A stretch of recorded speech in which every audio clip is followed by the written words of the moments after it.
Kaya pala ganito ang naging resulta ng kapalaran ko. Kasi alam ng Diyos na kaya ko. Sa edad kong to, napagod na akong magmadali. Kaya lahat ng ginagawa ko ngayon, ini-enjoy ko na lang. Siguro sa dami na rin ng aking pinagdaanan, napagtanto ko na ang buhay ay mas malawak at mas mahiwaga pa sa mga problemang dumarating sa buhay natin.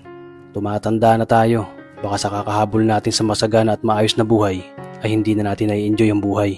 Baka nabubuhay na lang tayo dahil nape-pressure tayo sa sasabihin ng ibang tao. Marami na rin akong mga naging maling desisyon sa buhay, pero lahat yun nagsilbing aral sa akin at natuto ako sa mga pagkakamali ko. May mga taong sobra nating mamahalin at bibigyan ng halaga, pero ibabalik lang sa atin ay kabiguan at matinding trauma. Kaya wag nating lilingunin ng mga taong tulad nila dahil mas payapa kapag hindi ka na interesadong malaman pa kung ano pang balita sa kanila. At wag mong idepende ang sarili mo sa kahit kanino. Tandaan mo, kahit sarili mong anino, iiwan ka din nito kapag madilim na ang paligid mo. Kailangan natin matutunan na huwag ikumpara ang sarili natin sa iba dahil hindi natin laban ang laban nila. Karera mo to, di nila karera. Dahil ang buhay ay hindi naman nasusukat sa kung sino ang mayaman, kundi kung sino ang payapa.